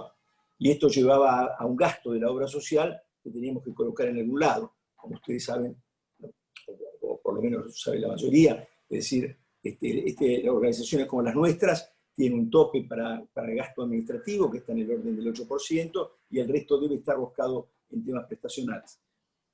Cuando nosotros empezamos con las campañas, de las que ustedes inclusive, la Universidad de Bolonia, y fundamentalmente, no la universidad, sino este espacio boloñés, nos han replicado, nos permitió plantear que ese gasto que nosotros hacíamos tenía que ir al gasto administrativo, porque no se podía aceptar que ese gasto fuera prestacional.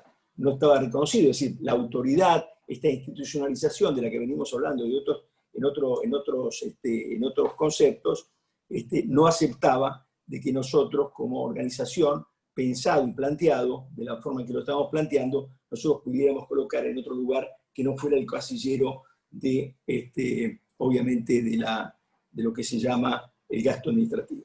Pasaron 4 años, a los 4 años sí lo aceptaron, y entonces ahí planteamos que pudiéramos meterlo en el PMA, que es algo menor que el PMO, que es el sistema médico obligatorio, o el programa médico obligatorio, sino que es el programa médico que cada organización le acepta la Superintendencia de Salud. Y ahí sí logramos que nos aceptaran de que este gasto debía ser tenido en cuenta en el PMA, y lo sacamos del gasto administrativo y nos reconocieron algunas devoluciones o algunas devoluciones en los gastos.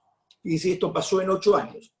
Y el miércoles, es decir, se dio un paso trascendente, que es que ahora no solamente está en el PMA por aquellas organizaciones que quieren, como nosotros, hacerlo, sino que hoy está obligada a todas las organizaciones públicas y privadas de la seguridad social y de la no seguridad social a incluir el tema de el gasto en salud, tanto en la prevención como en la curación. O sea que estamos en un tema central, un reconocimiento institucional fenomenal, que después obviamente está para analizarlo desde otro punto de vista, si hay financiamiento o no hay financiamiento, cuál es el contenido. Pero quiero decirles que este tema de la institucionalización no es menor, y el camino que hemos recorrido en la institucionalización tiene que ser a partir de disrupciones. Nosotros fuimos disruptivos como una organización pequeña dentro de las 370 obras sociales de la Argentina,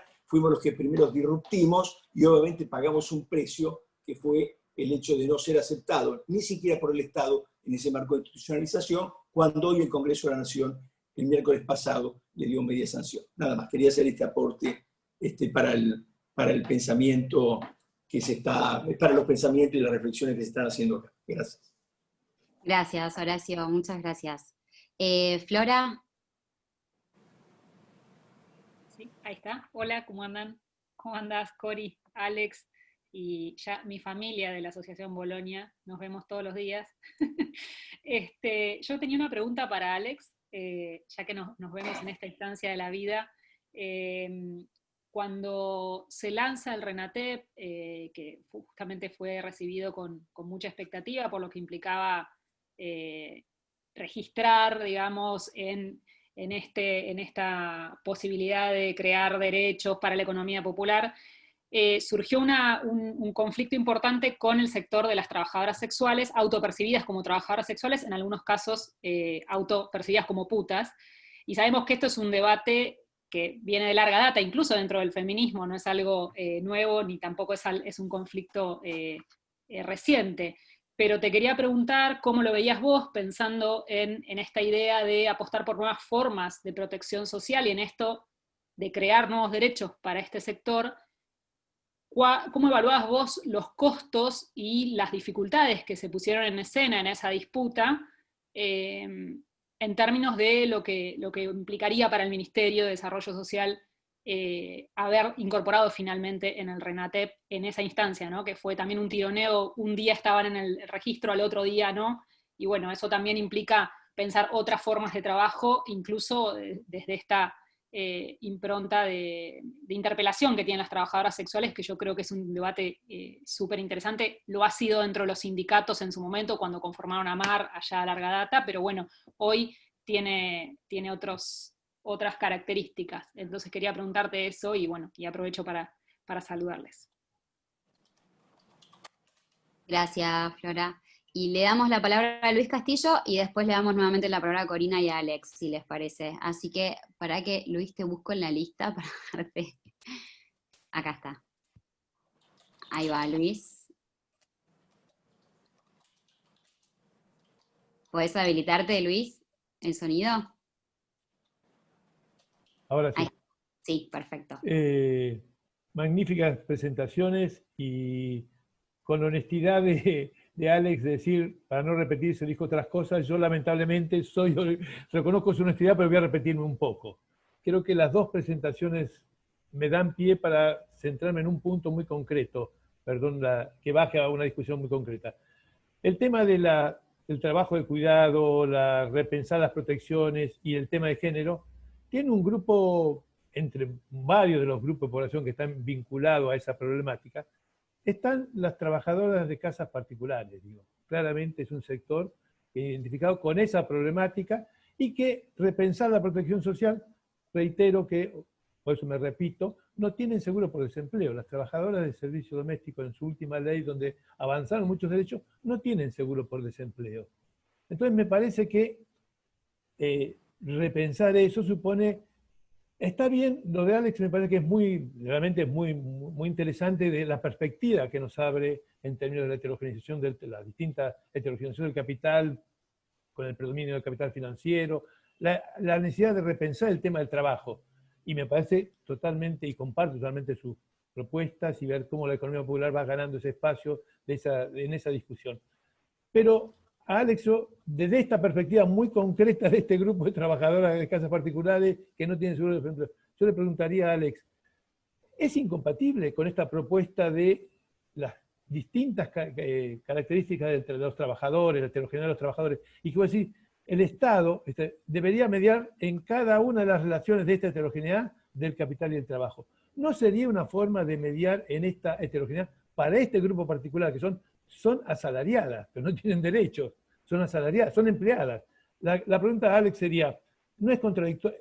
Para mí no es contradictorio plantear estos objetivos que vos decís de reconocer las nuevas formas del trabajo, que no es incompatible con el empleo, reconocer los derechos al empleo que ya es empleo? Es decir, además de ampliar, veamos los que hoy son empleados y no tienen derechos. En ese nada, pero nada más es una preocupación porque el IFE está por caerse, y una de las partes de los trabajadores que están en el IFE son los trabajadores de casas particulares. A lo mejor sería una forma, en mi opinión, de atenuar este cambio, priorizando a esta población con algún mecanismo o alguna propuesta de seguro por desempleo para las trabajadoras que no van a estar en el IFE cuando se modifique este ingreso de emergencia.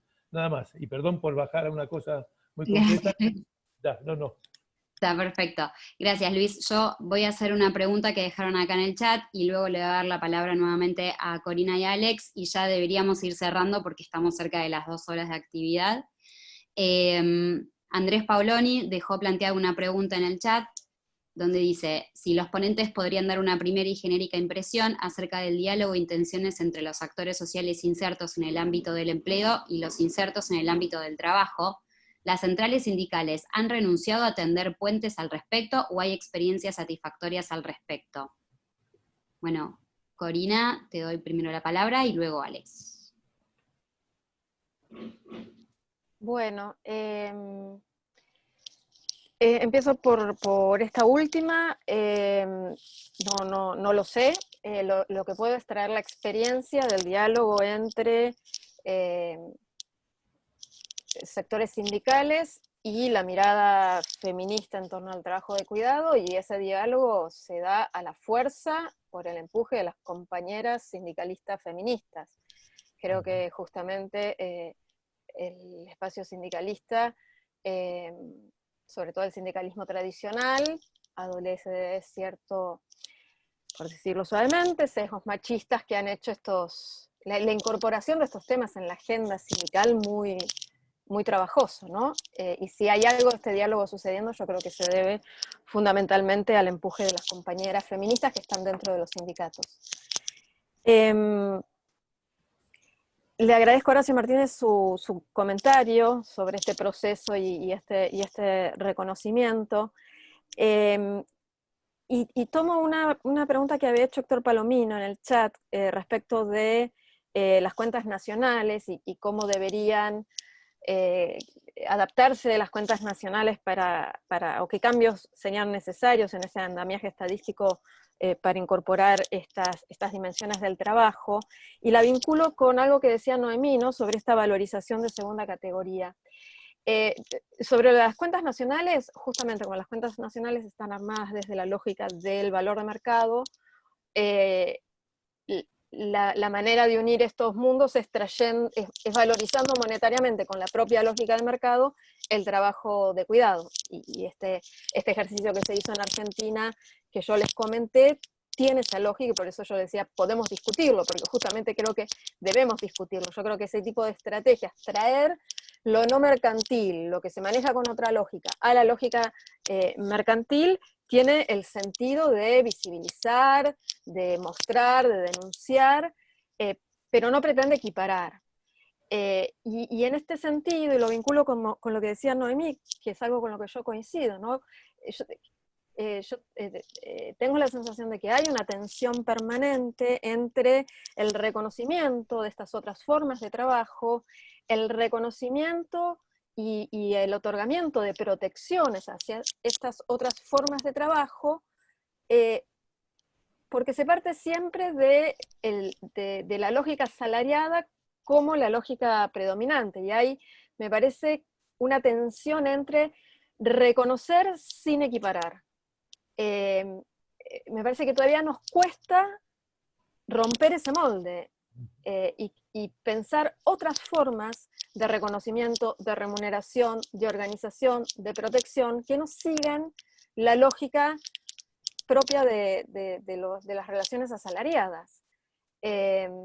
Por eso parte de la pregunta que me parece que tenemos que hacernos es ¿qué protecciones y cómo protegemos? ¿Qué protecciones tienen que ir por el reconocimiento de las actividades laborales y qué protecciones tienen que ir con una lógica de ciudadanía? Y también la pregunta que acompaña a esta, desde mi punto de vista, es ¿qué es lo que hace a un trabajo de calidad? No me gusta el término, pero un trabajo decente. ¿Es la protección? ¿Es la afiliación a una obra social? ¿La salud no debiera ser un derecho ciudadano garantizado por fuera del vínculo laboral? Me parece que ahí hay tensiones que devienen de que todavía nos cuesta romper con el molde de la lógica asalariada y mercantil para dar reconocimiento y compensación y valoración a estas otras formas de trabajo. Gracias, Corina, muchas gracias. Alex. Bueno, empiezo por la pregunta de Flor, sobre el famoso debate sobre el registro de los trabajadores sexuales o no. ¿Por qué empiezo por ahí? Porque es un típico caso de qué pasa cuando las relaciones de fuerza no están establecidas. O sea, cuando finalmente las presiones que recibe el Estado son equiparables entre las presiones de un lado y las presiones del otro. Claramente el Estado se jugó de un lado porque el registro salió con la categoría, pero después se activó un conflicto y el conflicto llevó una especie de empate, ni siquiera fue una derrota de un lado y del otro, ni una victoria, fue una especie de situación de empate. De empate porque las relaciones de fuerza no estaban claramente zanjadas de un lado y del otro, desde el punto de vista del Estado. Y ahí es donde es bien interesante en términos sociohistóricos, ¿no? Porque una relación de fuerza es entre un conjunto de actores, y la química de esa relación de fuerza, o la ecuación para establecer una relación de fuerza, todo lo que estamos en política sabemos que es difícil de establecer. Y a veces es difícil de establecer de antemano. Entonces, a veces se lanza una política, la relación de fuerza se activa y se mide en ese momento y no se podía medir antes. Y ocurre esto, que después reencausa el proceso, porque eso es lo fabuloso de la dinámica social, que los empates no es anulación de un conflicto. Los conflictos se demoran, se dilatan, se modifican, pero nunca desaparecen. Entonces, no. Es una demora de una resolución de un conflicto que está claramente está muy, muy, muy intenso dentro del campo feminista, muy intenso. Y cuando un ministro recibe llamadas que son totalmente contradictorias y que no es fácil establecer cuál es el peso de la llamada de un lado o del otro, terminan empates. No, es así. Entonces fue un empate. Después, si querés, en privado te cuento los detalles que no podría revelar en el espacio público. Pero fue bien interesante, para mí es un gran aprendizaje. Pero tiene que ver con la pregunta que hacía Noemí, ¿no? Porque hay algo, finalmente, nosotros justamente nuestro punto de partida es ir más allá del debate de los años 60 sobre masa marginal o ejército de reserva, en el sentido de que estamos convencidos que los trabajadores y las trabajadoras de la economía popular cumplen una función desde el punto de vista del capital, pero que su función no es exclusivamente ser ejército de reserva. ¿Por qué? Porque gran parte de las actividades que toman son actividades que no son tomadas por el capital o por el mercado. ¿Okay? Entonces no son ejército de reserva y no son masa marginal, porque efectivamente, aunque más no sea, que nosotros lo trabajamos mucho, son trabajadores endeudados, o sea que desde el punto de vista del capital financiero tiene una función, que es pagar sus deudas a tasa de intereses usureras. O sea que hay una forma de captación de plusvalor indirecto a través de capitalismo financiero.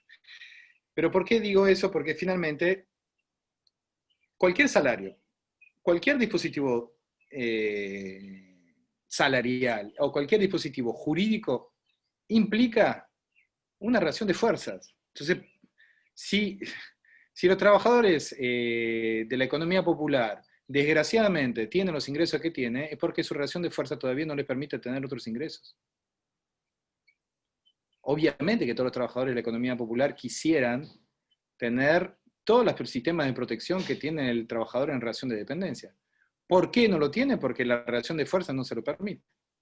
¿Por qué no se lo permite la relación de fuerza? Porque el proceso de organización colectiva todavía está en curso, porque el proceso de subjetivación como trabajadores todavía es un proceso en curso, y porque básicamente las formas de confrontación con el capital son mucho más difíciles. En el sentido, si vos estás en una relación de dependencia, el conflicto con el capital es directo. Es un paro, secuestras del patrón, tenés 1000 formas de hacer. Ahora, un cartonero, ¿qué puede hacer? ¿Llenar la ciudad de basura? Puede ser. Las compañeras en cuidado pueden efectivamente hacer un paro del cuidado. La simetría que tienen con los empleadores es tan fuerte que es muy probable que termine perdiendo el trabajo sin ningún tipo de protección. ¿Por qué? Porque todavía el proceso de organización colectiva no es suficiente. Entonces, todo salario, todo precio, todo valor tiene una historia social y política. La economía popular empieza ahora su historia social y política, por eso. No es que está en un plano no es una reivindicación de segunda categoría. Es una etapa en un proceso de lucha donde todos quisieran tener los mismos ingresos y los mismos derechos.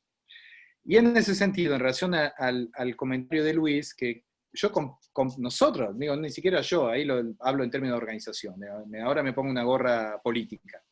Nosotros como organizaciones sociales claramente que queremos que todos los trabajadores que tienen una relación de dependencia establecida sean reconocidos como trabajadores plenos. Y te tomo un ejemplo, comparto totalmente el ejemplo que vos estás dando, pero les tomo otro ejemplo que va a ser un quilombo grande en este país en algún momento. Los trabajadores municipales. La cantidad de municipios que usan planes sociales para trabajo que deberían ser trabajos municipales es enorme. Eso es un nivel de precarización para nosotros inadmisible. ¿Entiendes? Entonces ahí debería haber claramente un reconocimiento por parte de los municipios que están haciendo trabajo público disimulado. Bueno, eso no ocurre. Ya hemos tenido varios quilombos en algún momento con sindicatos municipales que señalaban ese problema. Y dicho sea de paso, los ingresos de los trabajadores municipales son de los peores de los trabajadores formales. O sea que hay muchos sectores que efectivamente corresponde a trabajo donde se identifica el patrón, donde está muy claro el patrón, y donde ahí es un problema de inspección laboral, de régimen salarial y de incorporación al régimen salarial. Nosotros somos los primeros en defender eso. Contrariamente a lo que a veces se dice, porque a veces es como una especie de fantasía que nosotros queremos engrosar el número de la economía popular. Nosotros lo que queremos es que los trabajadores tengan protección y salarios altos. Y eso efectivamente, los trabajadores que están en relación de dependencia, hay un dispositivo institucional que existe. El problema es qué pasa con aquellos trabajadores cuyo dispositivo institucional no existe y que hay que construir. Y por otra parte, y retomo el ejemplo del tema del cuidado, en algunos casos implica un proceso social de organización colectiva porque solo el colectivo protege la relación asimétrica, además del derecho. Una cosa es el derecho, otra cosa es quién garantiza el derecho. Es un viejo tema de las dimensiones no contractuales del contrato. Hoy estoy súper durkheimiano, pero las dimensiones, ¿qué es lo que hace que el derecho obliga? ¿no? Entonces vos necesitas una fuerza que obliga al derecho. Necesitas colectivos. Esos son procesos que están en cursos. Con lo cual, coincido totalmente y ampliaría todavía. Te podría hacer una lista de trabajos que deberían ser trabajos en relación de dependencia y que sean reconocidos por privados y por el público y por el Estado. Claramente. Otro punto, y termino con eso, que tiene que ver con el problema del trabajo autoorganizado, ¿no? Finalmente, el capital y el Estado son grandes organizadores de la producción. Y cuando hay un proceso de autoorganización de la producción, esa autoorganización tiene grados de debilidad enorme porque no tiene la potencia del Estado y el capital. Tiene una potencia, pero esa potencia es menos que la potencia del Estado y del capital. Por eso nosotros muchas veces decimos, para pelearnos con los autonomistas nomás, que como uno se pelea con un primo hermano, de que no le sobra Estado a las organizaciones y no le sobra organizaciones al Estado para confrontar con el capital. ¿Por qué? Porque las organizaciones necesitan la potencia del Estado para fortalecer su capacidad de confrontar con el capital, y el Estado necesita las organizaciones para saber lo que ocurre en sus territorios. Porque hay algo de la heterogeneidad territorial y de la forma en la cual hemos ocupado el territorio que hace que el Estado no sabe. Y las herramientas de saber del Estado están en crisis. Están en crisis. Por eso es muy importante esas articulaciones. Y hay otras, obviamente, articulaciones posibles. Pero la clave, me parece, es lo que plantea la economía popular es, obviamente, hacer converger todos los trabajadores hacia los mismos niveles.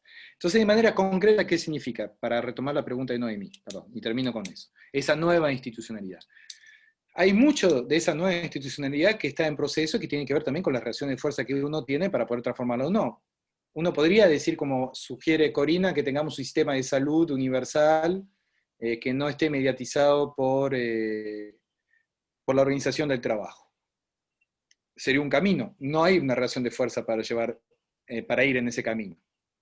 Ahora, ¿cuál es la relación? ¿Qué nos permite la relación de fuerza? Es tomar lo que se tiene y transformarlo.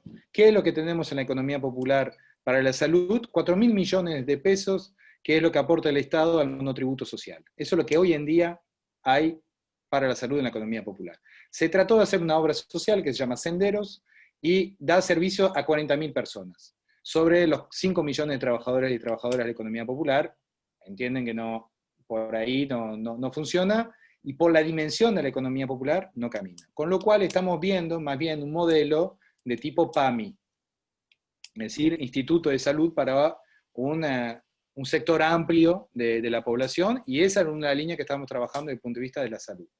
Desde el punto de vista de la jubilación, queremos que se acredite en las cuentas de ANSES los aportes jubilatorios, porque hoy en día los trabajadores de la economía popular tienen que confiar que el gobierno que esté de turno cuando se jubilen reconozcan que van a tener la jubilación universal, cosa que después el macrismo sabemos que no es autoevidente, con lo cual necesitamos dispositivos institucionales que les permitan reconocer y hacerse acreedor de un derecho de manera más probatoria.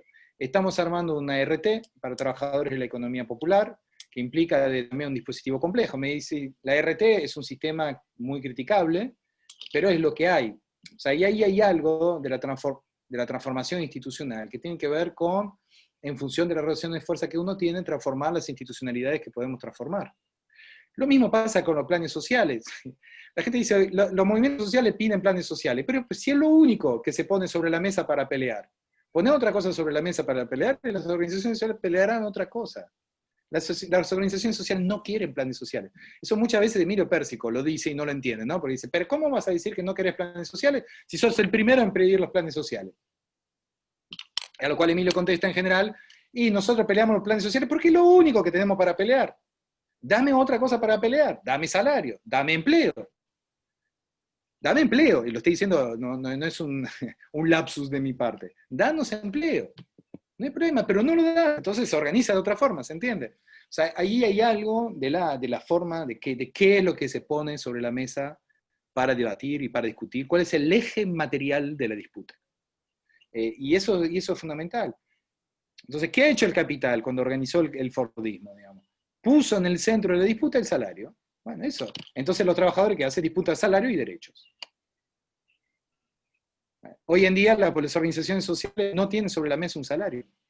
Ahora, yo coincido totalmente, pongamos sobre la mesa un salario, y ahí disputaremos el salario.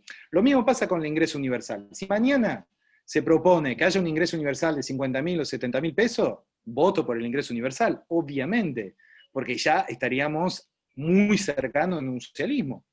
¿Por qué? Porque la relación de 1 a 19 que tenemos hoy en día entre ingreso más alto y ingreso más bajo se reduciría a una relación de 1 a 10. Bueno, ¿no? Sería otra, o sea, si una sociedad el doble de justa, ahí compro. Pero si el ingreso universal es 15.000 o 20.000 pesos, desorganiza y no compensa, ¿se entiende? Entonces, hay que ver también qué es lo que se pone en el centro de la disputa, y en función de lo que se pone en el centro de la disputa, cómo se organiza el conflicto, y en función de cómo se organiza el conflicto, cómo se organiza el derecho. Eso para mí es la secuencia, digamos. Materialidad, conflicto, de derecho. Perfecto. Bueno, gracias, Alex. Bueno, ya siendo las 6:05, yo quiero primero agradecer muchísimo tanto a Corina como a Alex por las exposiciones, por la cantidad de temas y de interrogantes que nos han dejado, también por las intervenciones. Claramente es un tema que nos moviliza a todos muchísimo. Retomar lo que decía al comienzo, la verdad que desde la Comisión de Género esto es lo que queríamos, estamos muy contentas con esta actividad porque me parece que han quedado muchísimas cosas para seguir pensando y debatiendo dentro del Grupo Bolonia de cara a una reflexión sobre las relaciones laborales. Así que agradecerles mucho a todos y a todas, en representación de la Comisión de Género también, y le doy la palabra a Susana Corradetti para que ella haga el cierre. A ver, Su, ya te busco en el listado para darte... Toda esta movida es para evitar los hackeos que nos ha sucedido en el último encuentro. A ver, Su, te puedes mutear, perfecto. Ahí estoy. Ahí estás. Muy bien, muy bien. Es mi tarea más difícil, porque la verdad que tener el honor de cerrar esta actividad es realmente impactante para mí, y además porque estamos en una mágica sinergia virtuosa en que los temas aparecen, se entremezclan, se entrelazan, se potencian, y yo creo que esto no es casualidad. Es que hay un grupo de gente que está pensando en sentidos similares, que se encuentra, que se potencia, que nos permite pensar en más trabajo, más intercambio, más diálogo. Cuando empezamos en agosto de este año con Marcel Peralta en nuestras locas ideas que no tenían nombre todavía, ahora somos Comisión de Contenidos y Formación, muy impactante, ¿no? Empezamos a convocar gente. Cuando uno ve la membresía del día de hoy, que tenemos la suerte de tener gente de México, de Venezuela, tenemos compañeros de toda Latinoamérica, y también, estoy viendo a Colombia, Cita, y también personalidades que han aportado a este debate. El chat estaba incandescente directamente. Bueno, digo, pasamos un proceso de trabajo y de intercambio que creo que hay que rescatar y que agradecer a todos los participantes, los expositores de hoy especialmente. Hemos hablado de teletrabajo, de seguridad social con una visión latinoamericana, de la renta básica universal. Alex, I'm sorry, tú llegaste tarde a esa discusión, pusiste una opinión al respecto, del convenio sobre violencia y acoso, que es un tema fundante para la asociación en este momento, del diálogo social, y finalmente esta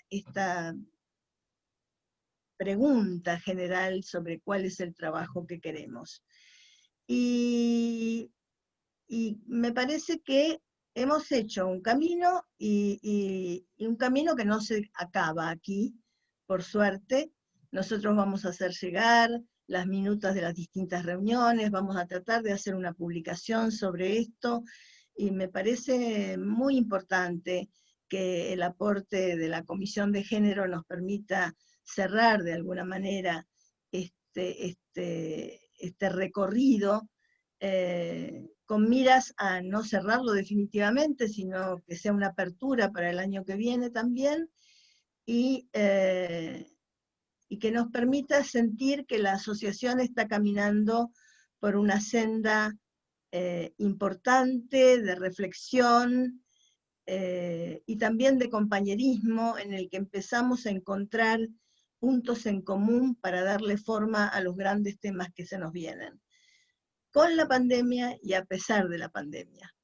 Así que, bueno, yo quiero agradecerles a todos los presentes, a todas y a todos, y agradecer las intervenciones y esperar que nos encontremos muy pronto. Gracias, Corina, gracias, Alexandra. Muchísimas gracias a todos. ¿Y ahora cómo se abren todos los micrófonos, Verónica? No, tengo que habilitarlos, a ver. Habilitá a todos para que puedan hablar. Para que puedan saludar. Ahí está, ahí están habilitados para habilitarse ustedes mismos. Bueno, muchas gracias. Gracias. Aplausos. Gracias a todos. Gracias por venir. Gracias a todos. Hermoso encuentro. Gracias a todos. Gracias a todos. Aplausos, gracias.